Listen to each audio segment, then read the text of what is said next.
The Retirement Café Podcast, episode 56. 7 lessons learned from interviewing interesting people, part 2. Retired or thinking about retirement? You've come to the right place. Welcome to the Retirement Café Podcast. In each episode, we bring you an important conversation with insight, tips and knowledge, all designed to help you live a fulfilling and successful life in retirement. Here's your host, Chartered Financial Planner and Accredited Later Life Advisor, Justin King. Hello and welcome to the latest episode of the Retirement Café Podcast, which is brought to you by retirement planning specialist MFP Wealth Management. If you listened to last week's episode, you'll know that I shared some of the lessons I've learned from interviewing interesting guests over the past 12 months since the podcast was launched. This week, I plan to share a further 4 lessons in celebration of the first anniversary of the Retirement Café Podcast. Last week's lessons included everyone has a story, retirement as we know it is dead, and it's never too late to do something important to you. If you missed this episode, then head to our website, theretirementcafe.co.uk, or your preferred podcast player, and search for episode 55. So, here are the next 4 lessons. The 4th lesson is purpose, purpose, purpose. A common theme throughout many of the interviews I've conducted this past year has been the importance of having a purpose in retirement. All of the guests who've shared their retirement story have referred to this, including Nick and Debbie, who we heard from earlier in episode 4, to Anne Rowe in episode 21. The work that the father of financial life planning, George Kinder, who appeared in episode 38, does is founded upon the idea that having purpose and a clear vision for the future will bring about a successful life. Now aged 71, George has followed his entrepreneurial spirit and his deeply held passions to direct his life very successfully. My conversation with journalist and author Celia Dodd reinforced the importance of having purpose in retirement. The author of Not Fade Away, How to Thrive in Retirement, concluded from months of research that the most influential factors of a positive retirement are maintaining social networks, staying curious, relationships and having purpose. Here's a snippet from my conversation with Celia in episode 36. I think, finding purpose is obviously the big thing. It's the big challenge. And I think there are all kinds of ways that you can set about finding a new purpose. And I think, as you say, there's quite a lot of deep soul searching required. But perhaps it isn't just sitting, staring into space thinking, but actually, as you say, talking to other people. I hope in my book, sort of reading about, there are 60 other people I interviewed about their experiences of what worked for them, how they found meaning.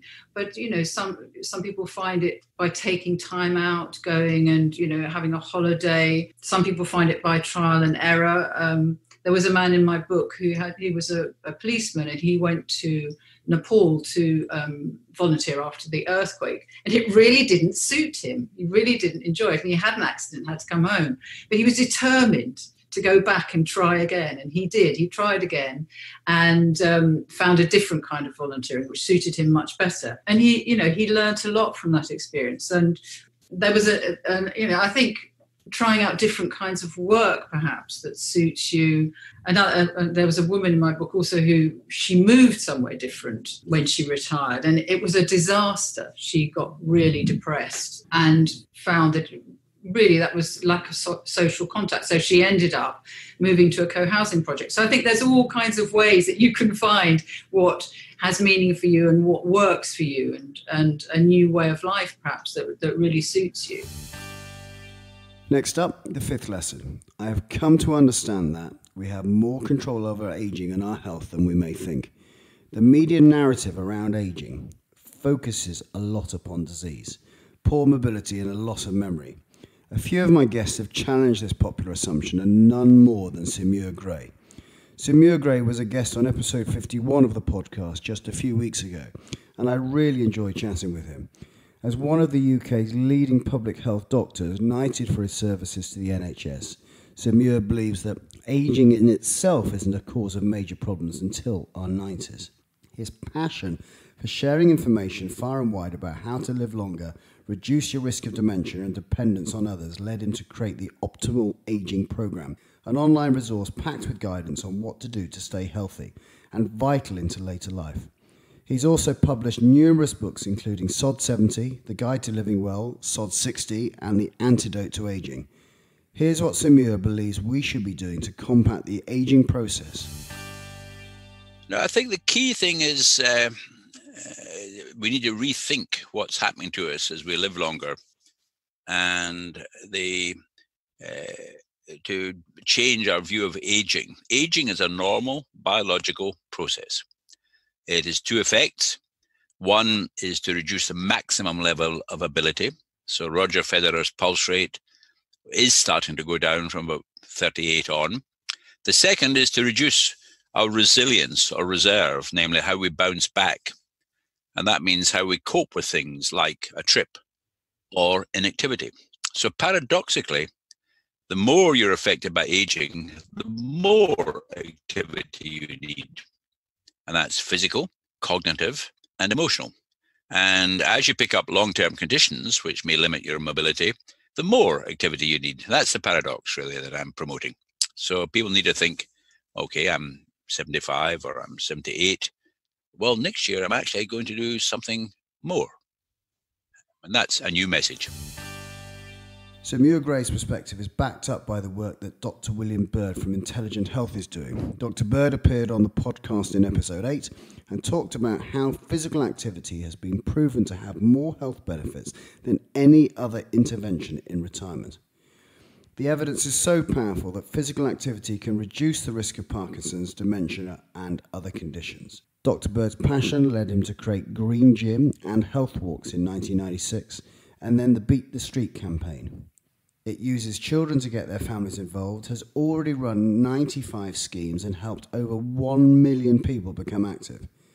Dr. Bird shares the 5 ways to well-being, which are proven to be critical to a healthy retirement.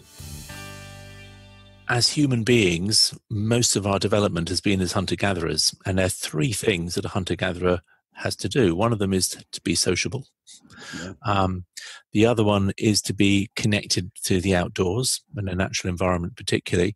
And the third one is to feel valued and to feel connected. And then they lead to a very positive well-being if you get all of those 3 right. And then they will naturally lead to a more active lifestyle, a better diet, and one that doesn't lead to smoking, drinking, and all the other bad things. Now, if we get those 3 wrong, then you start to get the loneliness problem. You get a problem of having indoor culture, which is bad because you're not outdoors and being active, and you start to feel less value. And when you feel less valued, you start to feel less worthy, and then you start to go spiraling down. So in that group, you can think of the 5 ways to well-being, which is another way of cutting it. And again, it's really important to go to this top end first. So the first one is be connected to people around you. The second one is take notice. The third one is to give. The fourth is to learn, keep learning. And then the 5th one is being active. So the 5 ways to well-being, activity is absolutely fundamental. Now, those are your foundations, and they're absolutely important in retirement not to disconnect from your friends and your workplaces, because that obviously provided a really good example of how you can keep your kind of connections together. Is not to stay indoors, is to make sure you go out for walks, you go out and see people. You don't try and get in the car, but you look at what's around you. You know, try and keep to either public transport or walking so you can take notice of everything around you. And that's really important for keeping people happy. And then the third one is to feeling valued, and that's having a purpose. That's volunteering, that may be giving. So you make sure you constantly give because you'll get a huge amount back. So once you've got those things, you reduce the chronic stress and the problems of depression. And from that, this chronic stress goes to something called chronic inflammation. Now, chronic inflammation is where your immune system turns against yourself. So if you're stressed, your immune system starts to attack you. It attacks your heart, it attacks your blood vessels, it attacks your brain. And this leads to all the conditions that we know about: dementia, depression, anxiety, heart disease, cancers. All of those problems all come from this chronic inflammation. Right. So I would say the fundamentals, building blocks of a retirement is, have you built up your social network? Are you planning to go out as much as you possibly can for small walks, just for trips, but keeping it where you're noticing, where you've got a good radius around you. You're not getting in a car and rushing off somewhere every time. You don't need to do that. It's getting to connection to your place. And then, are you giving? Are you volunteering? Are you doing something which will help you feel more valued? The sixth lesson is that pensions really are interesting. You may be surprised to learn that some of the most downloaded episodes are on the topic of pensions and investments. It came as no surprise to me because I know from the work that we do helping people plan for their retirement that understanding your pensions and how your money is invested is a hugely important part of a successful retirement plan. Because of the popularity of these episodes, we plan to run a series of podcasts in the new year dedicated to explaining all about the different facets of successful investing, from understanding and managing investment risk to investing in bonds or property to diversification and indexes. Episode 31 was all about asset allocation, so if you'd like to take a listen to get a better understanding of that part of investing, then search for episode 31 on our website or your chosen podcast player. And finally, the seventh lesson, the future's bright. As I mentioned earlier, I have come to understand how much influence we have as individuals about how we age. Whilst we can't categorically prevent the onset of various diseases in later life, there is a huge amount we can do, which is why I believe that the future of retirement is bright. I have a list of a number of authors and thought leaders who I'd love to interview on the podcast in the new year. The common thread is their belief that getting older should be something to enjoy and to celebrate. I'll share more about the upcoming guests and topics in coming weeks. But with regards to looking back at the first year of interviews, I've already experienced a sense of positivity and hope from many of my guests. Those that really stand out include Celia Dodd, who came up with the idea for her book, Not Fade Away, How to Thrive in Retirement, because she understood that not everyone feels happy about retirement. She wanted to remove the fear of retirement by illustrating all of the positive things that retirement life could entail. Celia recognised that retirement is a very individual thing, and what makes a successful, happy retirement for one person could be someone else's worst nightmare. In our interview, Celia talked about viewing the transition into retirement as an opportunity. Here's one example of how this could be the case.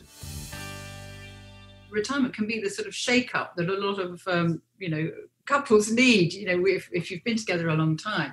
Because, as you say, it demands that you take stock, and it demands that you almost reinvent your relationship or think really hard about it. I always think that transitions are very positive. They're challenging, but they're also offer all these fantastic opportunities. So, there we have it. 7 of the lessons I've learned from speaking to some of the fascinating people I've had the privilege to interview over the past year. Thank you for tuning in to this anniversary episode to celebrate a year of the Retirement Café podcast. If you'd like to listen to any of the full episodes that I've touched upon today, then head to the show notes at retirementcafe.co.uk, where you'll find more info and links to each one and every one. You can also listen to part 1 of this series by searching for episode 55. As always, if you've enjoyed this episode, then please write a review on iTunes, as it helps more people like you find us. If you've not yet subscribed, then you can do so on iTunes, our website, or your preferred podcast player. So, until next time, this is Justin King, helping you feel more informed in your retirement. Thank you for listening to the Retirement Café podcast with Justin King. To find out more, you can find us online at theretirementcafe.co.uk.